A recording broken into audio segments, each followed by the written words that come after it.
पूरे भारत में एक एक नहीं 25 करोड़ की तादाद में मुसलमान ईद के लिए ईदगाह गए, ईद की नमाज के लिए ईदगाह गए और नमाज पढ़े।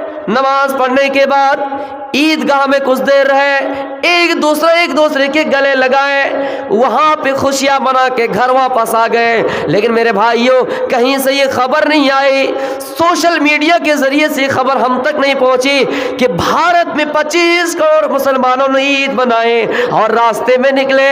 कहीं पर किसी ने किसी पर जुल्म किया है, कहीं ने किसी पर किसी को मारा है, किसी ने किसी पर जुल्म किया है, किसी ने किसी को धक्का दिया है। मुसलमानों ने अमन व अमान का माहौल पैदा किया है, शांति पेश किया है, शांति का सबूत दिया है कि मुसलमान निकले जरूर है लेकिन ईद के मौके पर किसी ने हंगामा नहीं किया है। मुसलमान होने की सबसे बड़ी दलील यही है कि हम ईदगाह 25 करोड़ की तादाद में निकले, सुबह निकले, छोटे बड़े बूढ़े बच्चे मर्द औरत जवान बूढ़े सब निकले ईदगाह और नमाज पढ़ के खुशियां मना के वहां से अपने घर भी आ गए। लेकिन यूपी से खबर नहीं आई कि फला मुसलमान ने फला शख्स के इबादत खाना को तोड़ दिया।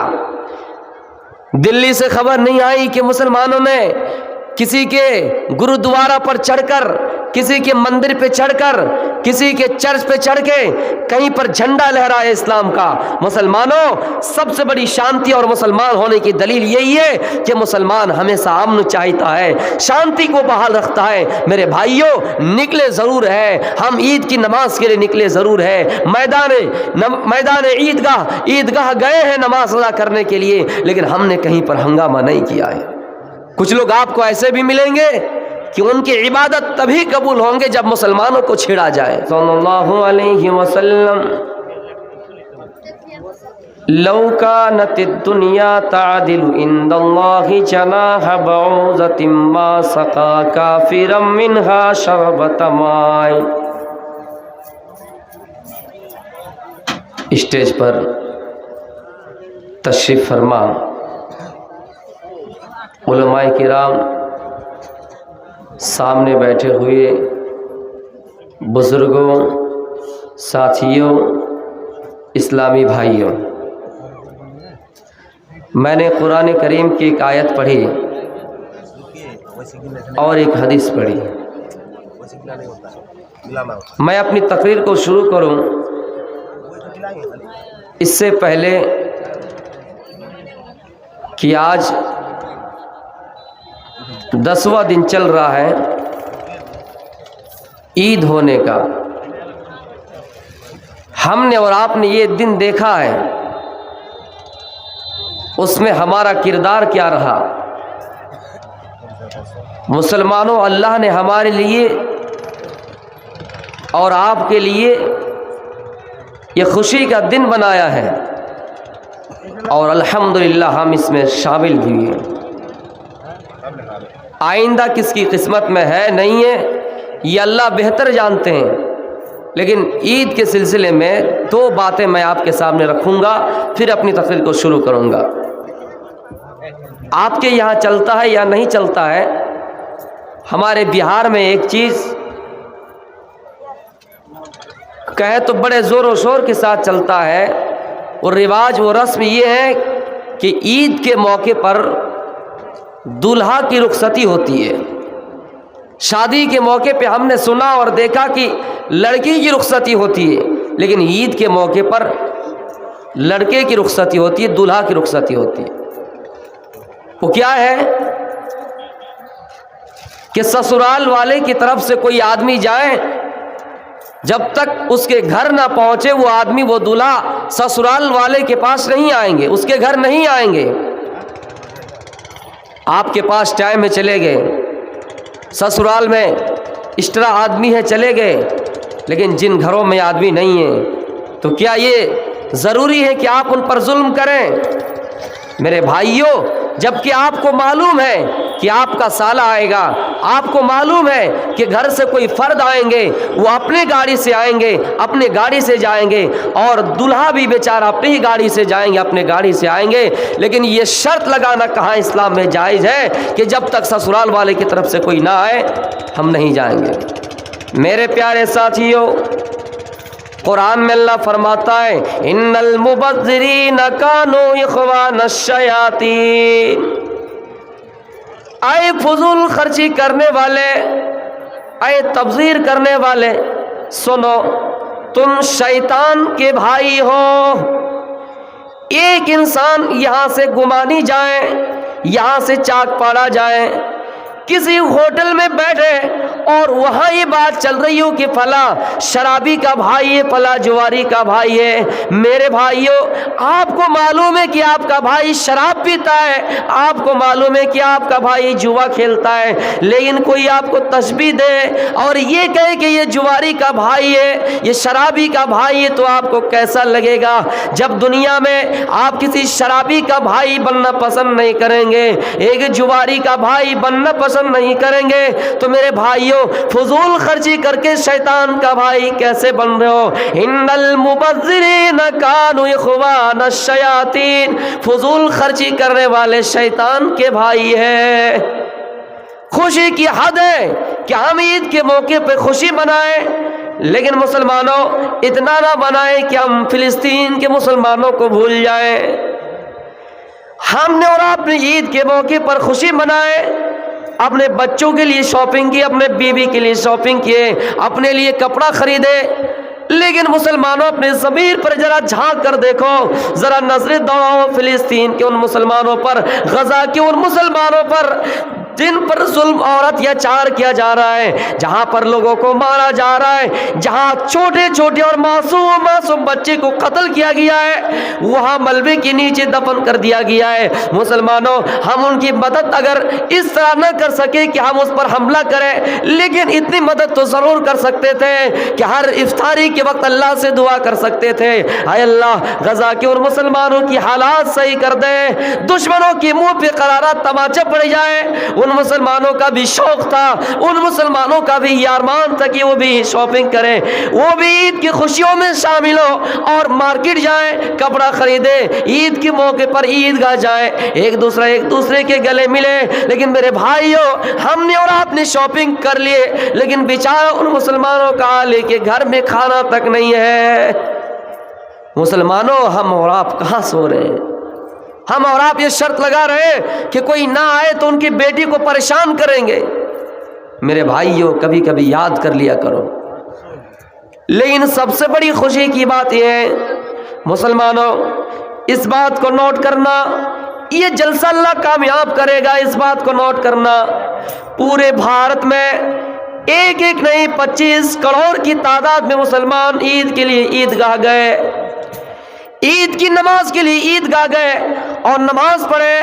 نماز پڑھنے کے بعد عیدگاہ میں کچھ دیر رہے، ایک دوسرے کے گلے لگائے، وہاں پہ خوشیاں منا کے گھر واپس آ گئے۔ لیکن میرے بھائیوں کہیں سے یہ خبر نہیں آئی، سوشل میڈیا کے ذریعے سے خبر ہم تک نہیں پہنچی کہ بھارت میں 25 کروڑ مسلمانوں نے عید منائے اور راستے میں نکلے، کہیں پر کسی نے کسی پر ظلم کیا ہے، کہیں نے کسی پر کسی کو مارا ہے، کسی نے کسی پر ظلم کیا ہے، کسی نے کسی کو دھکا دیا ہے۔ مسلمانوں نے امن و امان کا ماحول پیدا کیا ہے، شانتی پیش کیا ہے، شانتی کا ثبوت دیا ہے کہ مسلمان نکلے ضرور ہے لیکن عید کے موقع پر کسی نے ہنگامہ نہیں کیا ہے۔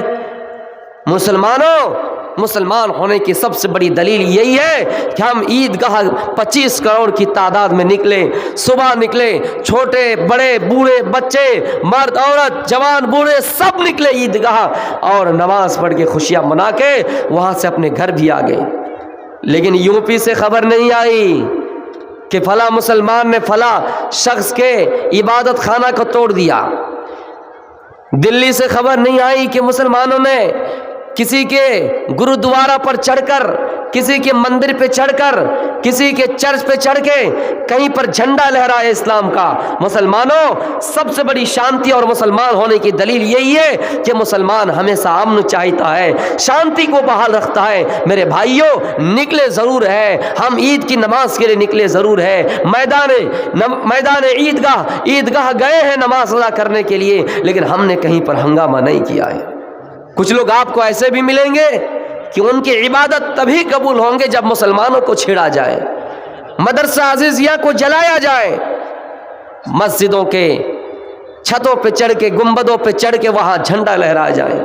مسلمانوں، سب سے بڑی دلیل یہی ہے کہ ہم اور آپ مسلمان ہیں، ہم نے امن و امان کا پیغام دیا۔ اتنی باتیں تھی عید کے موقع پر، میں نے آپ کو بتا دی۔ اب میں اپنے مقصد کی طرف چلتا ہوں۔ میں نے قرآن کریم کی ایک آیت پڑھی، ربنا آتنا فی الدنیا حسنۃ وفی الآخرۃ حسنۃ وقنا عذاب النار، جس میں اللہ رب العالمین سے ایک بندہ دعا کر رہا ہے، طلب کر رہا ہے کہ اے اللہ تو ہمیں دنیا کی بھلائی عطا فرما اور آخرت کی بھی بھلائی عطا فرما اور جہنم سے بچا لے۔ میرے پیارے ساتھیوں، سب سے پہلے دنیا کا لفظ استعمال کیا۔ کچھ لوگ یہ کہتے ہیں کہ اللہ نے انسان کو پیٹ دیا ہے تو نماز پڑھنے کیوں کہا، اور جب نماز پڑھنے کہا تو پیٹ کیوں دیا؟ پیٹ نہیں دیتا صرف ہم مسجد میں رہتے، پیٹ نہیں دیتا ہم روزہ رکھتے، پیٹ نہیں دیتا ہم تہجد پڑھتے، پیٹ نہیں دیتا ہم دنیا میں مال نہیں کماتے، اور جب عبادت کرنے ہی کہا ہے تو پیٹ کیوں دیا؟ میرے پیارے ساتھیوں، اللہ نے روزی کمانے سے کہیں منع نہیں کیا ہے۔ شریعت تو یہ کہتی کہ عبادت ہر وہ چیز ہے جس سے اسلام نے ہمیں جس چیز کو کرنے کا حکم دیا اس میں بھی عبادت ہے، اور جس چیز سے روکا گیا وہ بھی عبادت ہے۔ صرف نماز اور روزہ ہی ہمارے لیے عبادت نہیں ہے، عبادت ہمارے لیے وہ ہے جس چیز کو شریعت نے ہمارے اوپر واجب قرار دیا کہ یہ کرو تو ہم اور آپ کر رہے ہیں تو عبادت ہے، جس سے منع کیا گیا رک جائے تو بھی عبادت ہے۔ کہیں پر اللہ نے نہیں کہا کہ تم صرف نماز پڑھتے رہو۔ قرآن میں اللہ فرماتا ہے فَإِذَا قُضِيَتِ الصَّلَاةُ فَانتَشِرُوا فِي الْأَرْضِ وَابْتَغُوا مِن فَضْلِ اللَّهِ، جب نماز ختم ہو جائے، جب نماز پوری ہو جائے، جب عبادت ختم ہو جائے، ذکر و اذکار سے فارغ ہو جاؤ تو تم عبادت کے لیے، عبادت سے جب فارغ ہو جاؤ تو تم روزی روٹی کے لیے زمین پہ پھیل جاؤ، تم غلہ کے لیے زمین پہ پھیل جاؤ، تجارت کرنے کے لیے مارکیٹ چلے جاؤ۔ جب عبادت پوری ہو جائے، عبادت کمپلیٹ ہو جائے تو تم کھیت میں چلے جاؤ، زمین میں نکل جاؤ، یہاں سے فرقہ چلے جاؤ، مالدہ چلے جاؤ تجارت کرنے کے لیے، دھولیان چلے جاؤ۔ اللہ نے یہ نہیں کہا کہ تم روزی نہ کماؤ، اور یہ بھی نہیں کہا کہ تم گھروں میں بیٹھے رہو اور اللہ پر بھروسہ کر لو، اللہ تمہارے گھروں میں اناج دے دے گا، اللہ تمہارے گھروں میں غلہ دے دے گا، اللہ تمہارے گھروں میں پیسہ دے دے گا۔ نہیں نہیں، محنت آپ کو کرنی ہے، اللہ دینے والا ہے، محنت آپ کو کرنی ہے۔ کہیں پر اللہ نے یہ نہیں کہا کہ تم صرف نماز پڑھتے رہو، نماز ختم ہو جائے، عبادت کمپلیٹ ہو جائے، آپ میدان میں نکل جاؤ اللہ کے رزق کو تلاش کرنے کے لیے۔ میرے پیارے ساتھیوں، غور کیجئے، دنیا کمانا غلط نہیں ہے، مال چاہنا غلط نہیں ہے۔ مال انسان کے پاس نہیں ہوگا تو یہ جو چاک پاڑا گمانی مغل پاڑا میں جلسہ ہوگا، دولت نہیں ہوگی، مال نہیں ہوگی تو ہم کیسے پنڈال کا انتظام کر پائیں گے؟ یہاں مدرسہ چل رہا ہے، ہم اس کا انتظام کیسے کریں گے؟ اساتذہ کی تنخواہیں کیسے دیں گے؟ ان کی تنخواہ کیسے چکائیں گے؟ میرے بھائیوں، پتہ چلا کہ مال بھی ہمارے لیے ضروری ہے، دین بھی ضروری ہے اور دنیا بھی ضروری ہے۔ اس لیے تو اللہ کہتا ہے ربنا آتنا فی الدنیا حسنۃ وفی الآخرۃ حسنۃ وقنا عذاب النار۔ اے اللہ تو ہمیں دنیا میں بھی بھلائی عطا فرما اور آخرت میں بھی بھلائی عطا فرما۔ دنیا میں بھی اللہ بھلائی عطا فرما اور آخرت میں بھی بھلائی عطا فرما۔ میرے پیارے ساتھیوں، کچھ لوگ یہ کہتے ہیں کہ اللہ نے صرف روزہ رکھنے کا ہے، اللہ نے صرف نماز پڑھنے کا ہے، اللہ نے صرف حج کرنے کا ہے، اللہ نے صرف زکوٰۃ دینے کا ہے۔ نہیں میرے بھائیوں، اللہ نے روزہ رکھنے کا ہے تو افطار کرنے بھی کہا ہے۔ پوری زندگی ایک انسان کے لیے روزہ فرض نہیں ہے، پوری رات نماز پڑھنا آپ کے لیے ضروری نہیں ہے۔ عبادت کی سیما ہوتی ہے، ہر چیز کی ایک سیما ہے۔ میرے پیارے ساتھیوں، ایک شخص، ایک صحابی کا نام عبداللہ ابن عمر ہے، ان کا معمول تھا کہ یہ دن میں روزہ رکھا کرتے تھے اور رات میں تہجد کی نماز پڑھا کرتے تھے اور اپنی بیوی کا حق ادا نہیں کرتے تھے۔ शिकायत आई, खबर आई अल्लाह के नबी के कानों में कि अब्दुल्ला इब्न अमर बिन अलास है जो अपनी बीवी का हक अदा नहीं करते। जब बीवी दिन में अपने पास बुलाती है तो ये अब्दुल्ला इब्न अमर कहते हैं मैं रोजे से हूँ। जब रात को उनकी बीवी उनको अपने पास बुलाती है तो वो ये कहते कि मैं नफली नमाज का एहतमाम करूँगा, तहज्जुद की नमाज पढ़ूँगा। इस वाक़े पर गौर करें मेरे भाइयों, उनका मामूल था कि अपनी बीवी का हक अदा नहीं करते थे, सिर्फ नमाज में अपनी ज़िंदगी गुजार देते थे, बीवी का हक अदा नहीं करते थे। रोज़ा, दिन में रोज़ा, रमज़ान के अलावा नफली रोज़ा और रात में तहज्जुद की नमाज। जब बीवी अपने पास बुलाती तो ये कहते दिन में कि मैं रोज़े से हूँ और रात को कहते कि मैं तहज्जुद की नमाज पढ़ूँगा। अल्लाह के नबी के कानों में खबर आई, अल्लाह के नबी सल्लल्लाहु अलैहि वसल्लम से मुलाकात हुई, अब्दुल्ला इब्न अमर की मुलाकात हुई। आपने मुखातब होते हुए फरमाया या अब्दुल्लाह, आए अब्दुल्लाह, अलम उखबर अन्नका तसूमुद्दहर व तक़ूमुल लैल। आए अब्दुल्ला, सुना हो कि तुम अपनी बीवी का हक अदा नहीं करते हो, सुना हो कि दिन भर तुम रोज़ा रखते हो, रात को तहज्जुद की नमाज पढ़ते हो, सुना हो तुम अपनी बीवी का हक अदा नहीं करते हो। ये खबर कहाँ तक सही है? सुना हो कि सिर्फ तुम रोज़ा रखते हो, नमाज पढ़ते हो, बीवी बच्चों का हक अदा नहीं करते, क्या ये सही है? जवाब आया हाँ अल्लाह के रसूल, ये खबर सही है। आपने जो जुमला अदा किया मेरे भाइयों गौर से सुनिए, आपने जुमला अदा किया, आए अब्दुल्ला सुनो, व इन्ना लिरब्बिका अलैका हक्का व इन्ना लिज़ौजिका अलैका हक्का व इन्ना लिबदनिका अलैका हक्का व इन्ना लिज़ैफिका अलैका हक्का व इन्ना लिअयनिका अलैका हक्का। आए अब्दुल्ला सुनो, जिस तरह अल्लाह का हक तुम्हारे ऊपर है कि तुम रोज़ा रखते हो, अल्लाह का हक तुम्हारे ऊपर है कि तुम नमाज पढ़ते हो, आए अब्दुल्ला सुनो, उसी तरह तुम्हारे ऊपर तुम्हारी बीवी का भी हक है। सिर्फ अल्लाह का हक तुम्हारे ऊपर नहीं है, तुम्हारी बीवी का भी तुम्हारे ऊपर हक है, तुम्हारे जिस्म का भी तुम्हारे ऊपर हक है।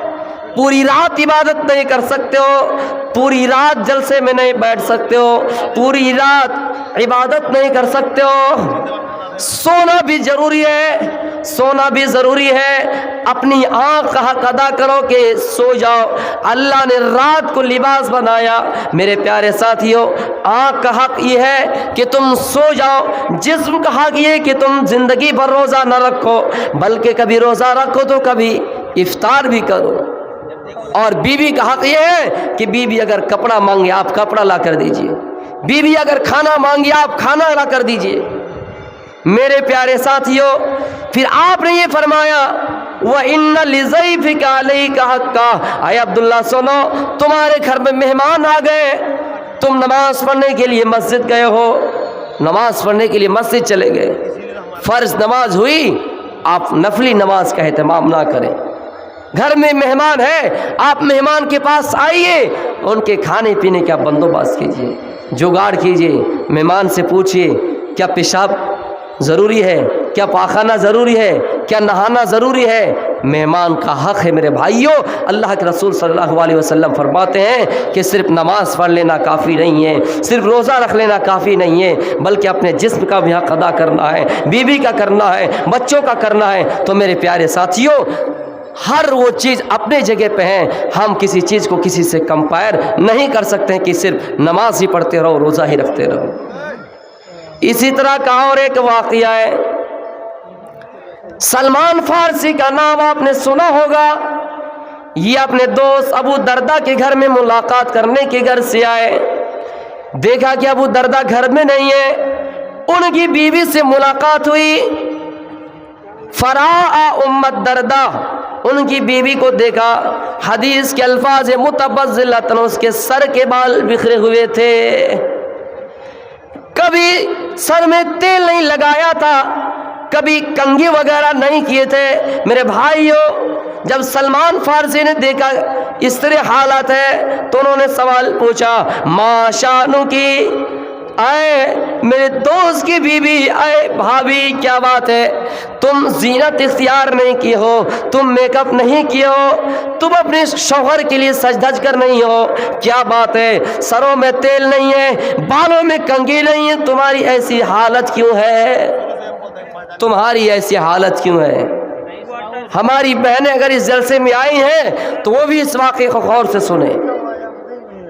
तो उसने जवाब दिया, उस बीबी ने जवाब दिया, आए मेरे दोस्त क्या बताएं, तुम्हारे दोस्त को मुझसे कोई मतलब ही नहीं, फलैस लहू हाजा, तुम्हारे दोस्त को मुझसे कोई मतलब ही नहीं। जब मैं दिन में अपने पास बुलाती हूँ तो वो कहता है कि मैं नफली रोजे से हूँ, जब रात को अपने पास बुलाती हूँ तो वो ये कहता है कि मैं नफली नमाज का एहतमाम करूँगा, तहज्जुद की नमाज पढ़ूँगा। कोई शौहर अगर ऐसा करता है जिनको उनकी बीवी की ज़रूरत है ही नहीं तो फिर किसके लिए मेकअप करें। मेरी बहनें अगर आई हैं तो आप सुने, अगर आपके शौहर को आपसे मतलब नहीं है तो आप भी ऐसे बन जाइए। हदीस के अल्फाज मुतब्बज़िलतन, उसके सर के बाल बिखरे हुए थे। सलमान फारसी ने जब ये सुना कि उनके शौहर को उनसे मतलब नहीं है तो उनके घर में कुछ देर के लिए रुक गए। इतने में अबू दरदा घर में आए, फसना लहू तुआबा, खाना पेश हुआ, दोनों ने मिलकर खाना खाए। खाना खाने के बाद सलमान फारसी ये देखने के लिए बैठ गए कि ये अपनी बीवी से मुलाकात करता है या नहीं, या फिर नमाज पढ़ने के लिए रात ही में चले जाते हैं। कुछ देर उसके घर में रुक गए। तहज्जुद का टाइम नहीं हुआ, तहज्जुद का वक्त नहीं हुआ, ये अबू दरदा मस्जिद की तरफ बढ़ने लगे। सलमान ने रोका, अभी टाइम नहीं हुआ। फिर कुछ देर और रुक गए, फिर चलने लगे, फिर कहा कि टाइम नहीं हुआ। इतने में फिर तीसरी बार जाने लगे। फिर दोनों मस्जिद गए, नमाज अदा किए। नमाज पढ़ने के बाद अपने दोस्त को समझा रहे, ओ मेरे दोस्त, सुना है आपने, मैंने अल्लाह के नबी से फरमाते हुए सुना है। आए मेरे दोस्त, अल्लाह के नबी का फरमान है, जिस तरह अल्लाह का हक तुम्हारे ऊपर है, तुम्हारी बीवी का भी तुम्हारे ऊपर हक है। अगर तुम अपनी बीवी का हक अदा नहीं करते हो तो फिर तुम्हारी बीवी को तुमसे कोई मतलब ही नहीं। दोनों अल्लाह के रसूल के पास गए। अल्लाह के रसूल के सामने जब इस वाक़े का तज़किरा किया गया, जिक्र किया गया, तो आपने फरमाया कि सलमान ने बिल्कुल सच कहा है। आए अबू दरदा, अल्लाह का हक ये कि तुम नमाज पढ़ो, उसी तरह बीवी का हक है तुम उसकी ज़रूरत की चीज़ें पूरी करो। अल्लाह के नबी साफ अल्फाज में कह रहे हैं, अन तुतइमहा इज़ा तइमता व तख्सूहा इज़ा तसैत। ऐ लोगों, जिस स्टैंडर्ड का खाना तुम खा रहे हो, जिस मायार का खाना तुम खा रहे हो, अपनी बीवी को भी उस मायार का खाना खिलाओ। व तख्सूहा इज़ा तसैत, और जिस मायार का कपड़ा तुम पहन रहे हो, उस मायार का कपड़ा अपनी बीवी को पहनाओ। लेकिन मेरे भाइयों, कुछ लोग होते हैं ऐसे कि जो अपने आप को ये कहते हैं मैं घर का मालिक हूँ, और अपनी बीवी को घर की वो बांदी समझते हैं, घर की नौकरानी समझते हैं। वल्लाह कह रहा हूँ, आप उनके जिम्मेदार हैं, अपनी जगह पे हैं, लेकिन आपसे ज़्यादा उनका हक है आपके घर में रहें। उनको आप बांदी ना समझें, उनको आप नौकरानी ना समझें। मेरे भाइयों, शादी हो गई, वो आपके परिवार है। मैंने देखा कितने ऐसे नौजवानों को कि सास से तकलीफ है, ससुर से तकलीफ है, अपनी बीवी को मारना शुरू कर दिया, अपने परिवार को सताना शुरू कर दिया। मेरे भाइयों, सास से दुश्मनी है, ससुर से दुश्मनी है, साला से दुश्मनी है, लेकिन वल्लाह कह रहा हूँ, जो आपके घर में नई नवेली दुल्हन बन के आई हैं, जो अपने माँ बाप की ज़िंदगी को कुर्बान करके आपके घर आ गई है, आप जिस दिन आपके निकाह में आ गए, आप ये समझे कि वो आपका परिवार है। लेकिन मेरे भाइयों, शिकायत इस तरफ से भी आई है कि कुछ औरतें मर्दों पर हुकूमत करती है।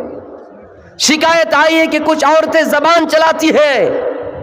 याद रखना, घर के माहौल में अगर औरत हुकूमत करने लगे, औरत हाकिम बन जाए, तो वो परिवार में कभी सुधार नहीं होगा, वो परिवार में कभी बरकत नहीं आएंगे।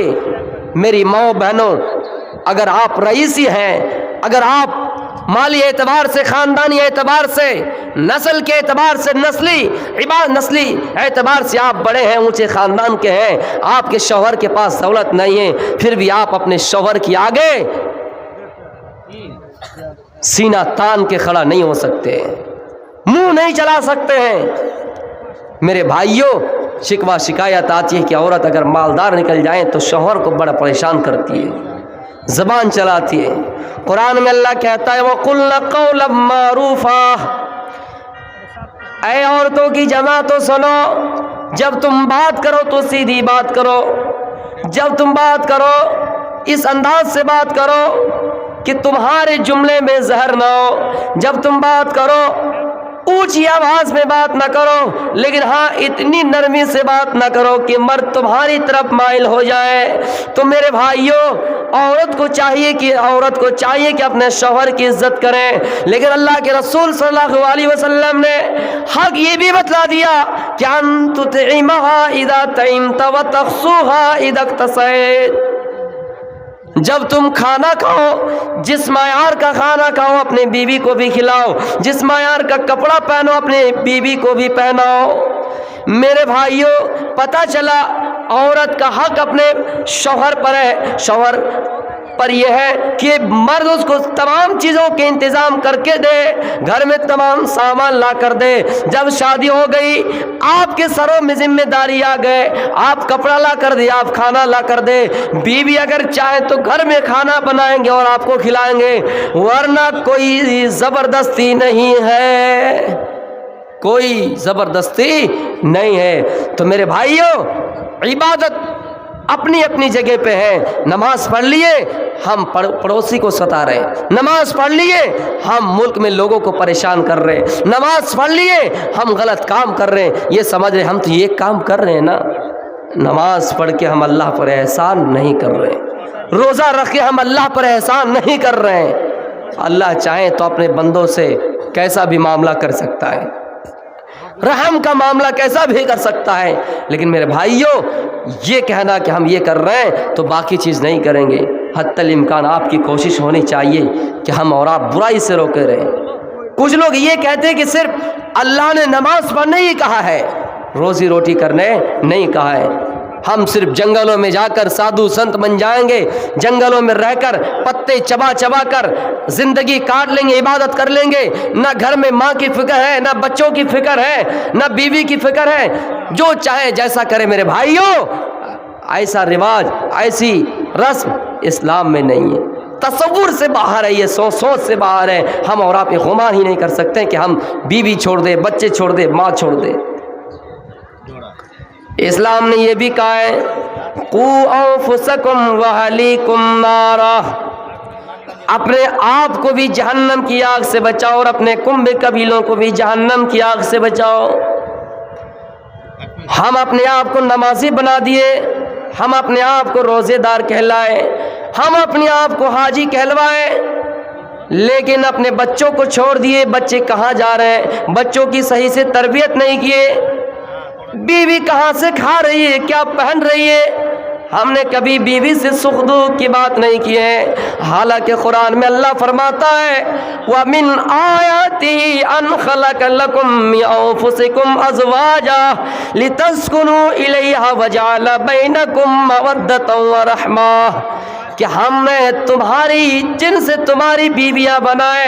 अल्लाह की बहुत बड़ी निशानियों में एक निशानी ये भी है कि हमने तुम्हारी जिन्स पे तुम्हारी बीवियां बनाए, इसलिए बनाए लितस्कुनु इलैहा, ताकि तुम अपनी बीवी से सुकून हासिल करो।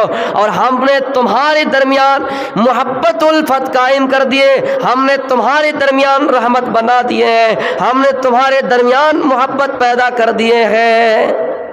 मेरे प्यारे साथियों, बीवी बनाकर अल्लाह ताला ने ये कहा कि हमने तुम्हारे लिए सुकून का जरिया बना दिया है।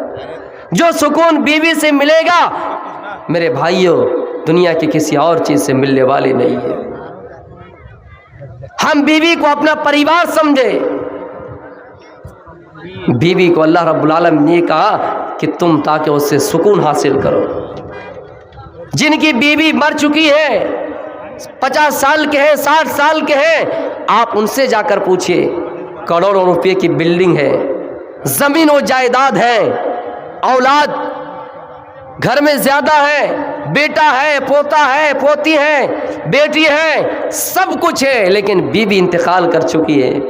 उस इंसान से जाके पूछे क्या ये बिल्डिंग आपकी है, तो क्या उसमें स्वाद है, क्या उसमें मज़ा है, क्या उसमें इंटरेस्ट है, क्या आपको अच्छा लगता है? नहीं मेरे भाइयों, अल्लाह ने बीवी को रहमत और मोहब्बत बनाए ताकि तुम्हारे दरमियान मोहब्बत और रहमत बनाए।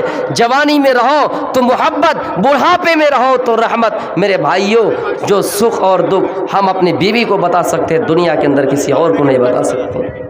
तो मेरे प्यारे साथियों, अल्लाह रब्बुल आलमीन ने नमाज पढ़ने भी कहा है और रिस्क तलाश करने भी कहा है, दुनिया कमाने भी कहा है और आखिरत भी तलब करने का है कि दुनिया भी तलब करो और आखिरत को भी ज़िंदगी में बेहतर बनाओ, आखिरत की भी तैयारी करो। मेरे भाइयों, आखिरत की भलाई है, हम अल्लाह रब्बुल आलमीन से दुआ करें, या अल्लाह जब हमारी मौत हो जाए, मोहल्ले में ये खबर फैल जाए कि फला इंतकाल कर गया है, अब नाम से भी छुटकारा पाने लगे, आपको असलम नाम से पुकारा नहीं जाएगा, ये नहीं कहा जाएगा ये अब्दुल्ला की लाश है, ये नहीं कहा जाएगा ये कि फला की मैयत है। लोग आपका नाम भूल जाएंगे, पहली सूरत में आपका नाम ख़त्म हो जाएगा, पहली सूरत में आपका नाम ख़त्म हो जाएगा। लोग आपको चारपाई पे सवार करेंगे, चारपाई पर लिटाएंगे, लेकिन ये नहीं कहेंगे कि अब्दुल्ला को चारपाई पर लिटाओ, ये नहीं कहेंगे कि अब्दुल्ला को चारपाई पर रखो, ये कहेंगे कि लाश को चारपाई पर रखो। जब गुस्ल दिया जाएगा तो ये नहीं कहा जाएगा कि अकरम को गुस्ल दो, ये नहीं कहा जाएगा कि असलम को गुस्ल दो, बल्कि ये कहा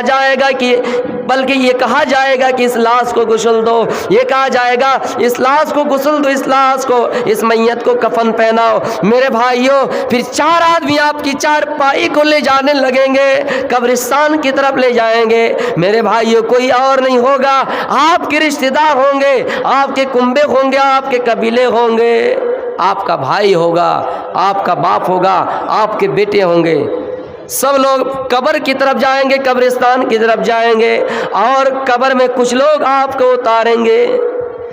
कितना बड़ा कठोर दिल वाला वो इंसान होगा जो अपने बाप को अंधेरी कब्र में छोड़ के आ जाए, अपने बेटे को अंधेरी कब्र में छोड़ के आ जाए।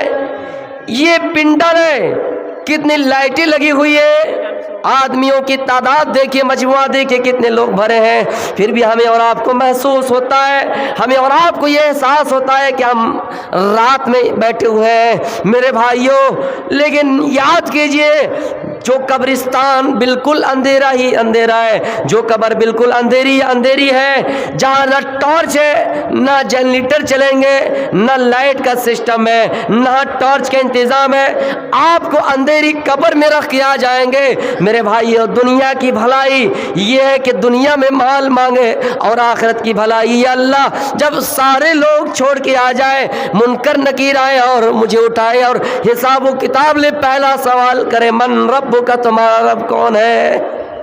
आय अल्लाह, जब पहला सवाल करें कि तुम्हारा रब कौन है, तो हम अल्लाह से कह सके या अल्लाह रब्बी, अल्लाह मेरा रब अल्लाह है।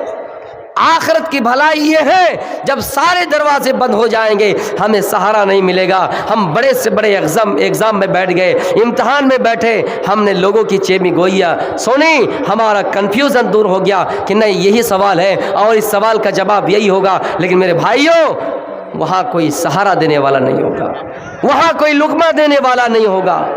आप इस सवाल का जवाब याद कर लीजिए, तैयारी कर लीजिए, और सिर्फ सवाल का जवाब रट लेने से आप कब्रिस्तान में जवाब नहीं दे पाएंगे।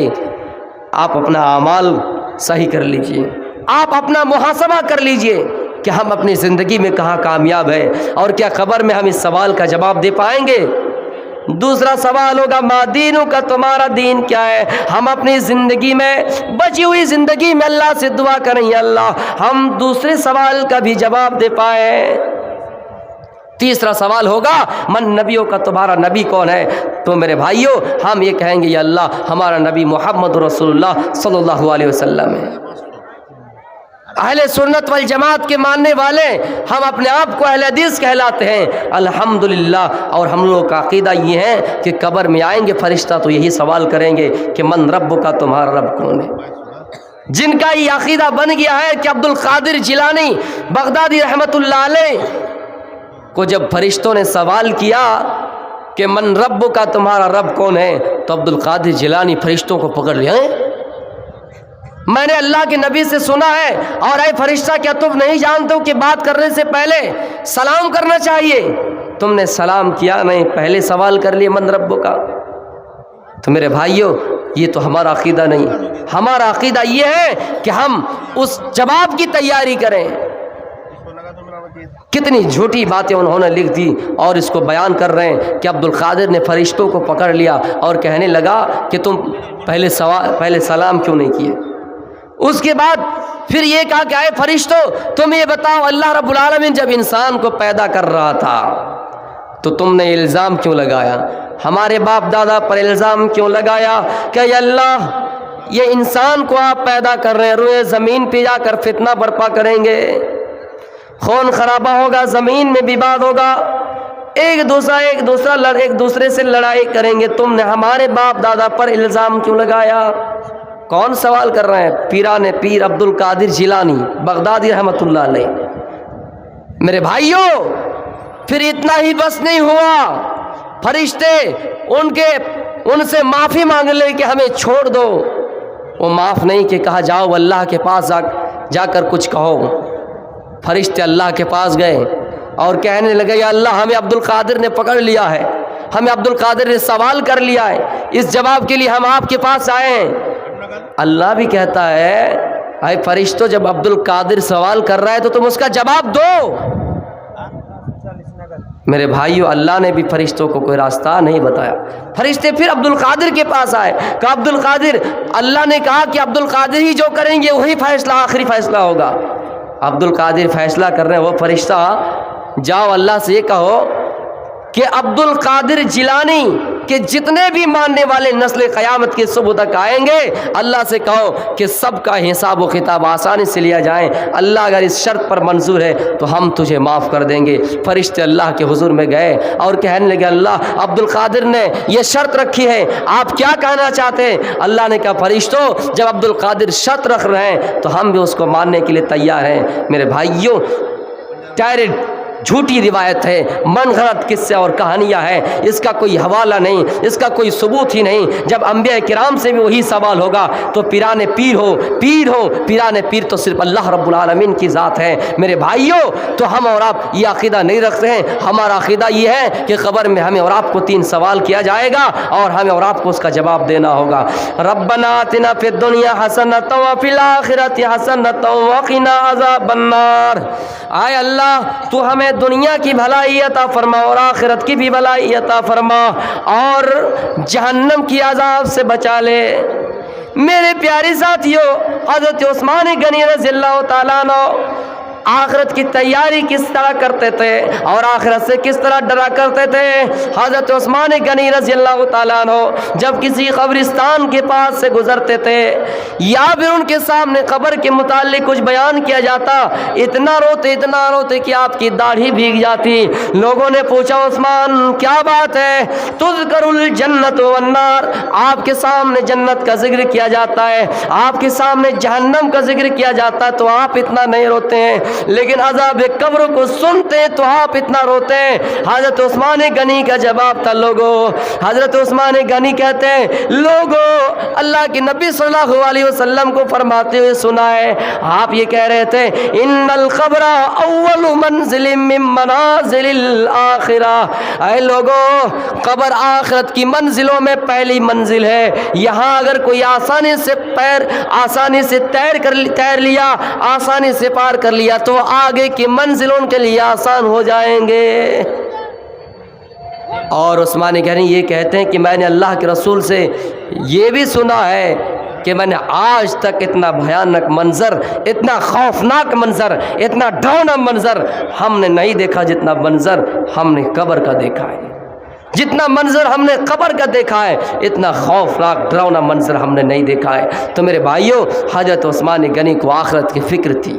حضرت عثمان غنی آخرت کی بھلائی چاہتے تھے کہ اللہ کہیں ایسا نہ ہو کہ ہم قبر میں فیل ہو جائیں، قبر کے سوال میں پھنس جائیں۔ اے اللہ، ہم تجھ سے دعا کرتے ہیں کہ قبر کے حساب و کتاب ہم آسانی سے دے سکے اس کا جواب۔ تو میرے بھائیوں، وقینا عذاب النار، اور جہنم کے عذاب سے ہمیں بچا لے۔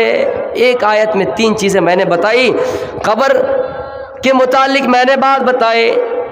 قرآن میں اللہ فرماتا ہے الہاکم التکاثر حتی زرتم المقابر۔ اے لوگو، کہیں ایسا نہ ہو کہ تمہیں تکاثر نے اتنا غافل کر دیا، اتنا غافل کر دیا کہ تم آخرت کو بھول گئے، جنت کو بھول گئے، جہنم کو بھول گئے۔ حتی زرتم المقابر، یہاں تک کہ قبرستان جا پہنچے۔ زیادتی نے تمہیں اتنا غافل کر دیا، لالچ نے تمہیں اتنا غافل کر دیا، تمہارے پاس 1 لاکھ روپیہ ہے، تم اللہ کو دن میں 10 بار یاد کیے، تمہارے پاس 1.5 لاکھ روپیہ ہوا 9 بار یاد کیے، تمہارے پاس 2 لاکھ روپیہ ہوا 8 بار یاد کیے، تمہارے پاس 10 لاکھ روپیہ ہوا 5 بار یاد کیے، مال کی فرونی اتنا ہوا، تمہیں زیادتی نے اتنا غافل کر دیا، اتنا غافل کر دیا۔ حتی زرتم المقابر، یہاں تک کہ تم قبرستان جا پہنچے۔ تو میرے بھائیوں، جب انسان کے پاس مال آنے لگے تو اس انسان کو یہ سوچنا چاہیے کہ ہم کس حالت میں تھے اور کس حالت میں جا رہے ہیں۔ ضرور اللہ رب العالمین ہمارا ساتھ دے رہا ہے۔ ہم جس طرح پہلے عبادت گزار تھے، متقی تھے، اپنے پرہیزگاری کا ثبوت اور دیں گے۔ مال ہوا تو کیا ہوا، مال ہونا غلط نہیں ہے، لیکن ان مال کے پیچھے پڑ کے اپنی آخرت کو برباد کرنا غلط ہے۔ ان مال کے پیچھے پڑ کر اپنی آخرت کو برباد کرنا غلط ہے۔ میرے بھائیوں، یہ آخرت کی بھلائی ہے۔ آخرت کی بھلائی یہ بھی ہے، حضرت عمر فاروق رضی اللہ تعالیٰ عنہ قرآن کی آیت پڑھ رہے ہیں، قرآن اپنے ہاتھ میں لیے ہوئے ہیں، قرآن کی آیت حضرت عمر کے سامنے سے گزری، ان عذاب ربک لواقع، یقیناً تیرے رب کا عذاب برحق ہے، جہنم کا عذاب برحق ہے، ثابت شدہ ہے، ہو کر ہی رہیں گے، جہنم میں جلنا ہی پڑے گا، جہنم کی آگ خطرناک ہے۔ حضرت عمر جب یہ آیت پڑھی کہ جہنم کی آگ میں ہمیں اور آپ کو جلنا ہی ہے، تو میرے پیارے ساتھیوں، جب جہنم کی آگ میں ہمیں اور آپ کو جلنا ہی ہے تو حضرت عمر نے یہ آیت پڑھی تو بے ہوش ہو کر زمین پہ گر گئے، بے ہوش ہو کر زمین پہ گر گئے، گشی آئیں، بے ہوش ہو کر زمین پہ گر گئے۔ میرے پیارے ساتھیوں، بیمار پڑ گئے، لوگ عیادت کرنے کے لیے آئے، لوگ حضرت عمر کی دیکھ ریکھ کرنے کے لیے آئے، دیکھ بھال کرنے کے لیے آئے۔ میرے بھائیوں، حضرت عمر کہا کرتے تھے، لوگوں اگر آسمان سے کوئی ندا دے، آسمان سے کوئی پکارنے والا پکار کر یہ کہے روئے زمین میں تمام انسان جنتی ہے، ایک ہی جہنمی ہے، تو حضرت عمر اپنے آپ کو یہی سوچے گا کہ میں ہی جہنمی ہوں، حضرت عمر اپنے آپ کو یہی سوچے گا کہ میں ہی جہنمی ہوں۔ لیکن میرے بھائیوں، ہم چھوٹے سے چھوٹے اعمال کر دیتے ہیں، ہم تو بڑا اللہ پر تیر مار دیتے ہیں، احسان کر دیتے ہیں کہ ہم بڑے نیک کار ہو گئے، ہم بڑا دیابان ہو گئے، ہم مہربان ہو گئے۔ نہیں میرے بھائیوں، حضرت عمر خلیفہ دوم ہے، نبی اکرم صلی اللہ علیہ وسلم کے سسر ہیں، جن کا نام لے کر آپ نے فرمایا کیا ہے عمر تم جنتی ہو، عمر فی الجنہ، عمر جنتی ہے۔ چندے کے لیے مجھے اشارہ کیا گیا، آپ لوگوں سے التماس ہے، گزارش ہے کہ 100 50 10 20 جو بھی ہوں آپ ہمارے پاس آئیں اور یہاں دے کر جائیں، کم از کم 10 آدمی آئیں، 15 آدمی آئے، 5 آدمی آئے، چندے کے لیے مجھے اشارہ کیا گیا ہے، اور واقعی ضرورت ہے اس وقت چندہ دینے کی اور مدرسہ تعمیر کرنے کی، تاکہ مدرسے میں بچے پڑھیں اور اس کو دین کی بھی تعلیم حاصل ہو اور دنیا بھی تعلیم حاصل ہو۔ میرے بھائیوں، اس وقت ہمیں اور آپ کو یہ چاہیے کہ دینی تعلیم کے ساتھ ساتھ عصری تعلیم بھی ہم اپنے بچوں کو دیں، کیونکہ عصری تعلیم کے لیے اگر ہم اپنے بچوں کو باہر بھیج رہے ہیں تو وہاں ہم انتظام نہیں کر پائیں گے، لیکن وہی بچہ اگر مدرسے میں رہ کر دینی تعلیم کے ساتھ ساتھ عصری تعلیم بھی سیکھیں تو ہمارے لیے اور آپ کے لیے بڑا فائدہ ہوگا۔ میں آپ کو چندے کے سلسلے میں ایک واقعہ بتاؤں گا۔ اللہ کے رسول صلی اللہ علیہ وسلم کی لاڈلی بیٹی حضرت فاطمہ رضی اللہ تعالیٰ عنہ ہے۔ فاطمہ کی شادی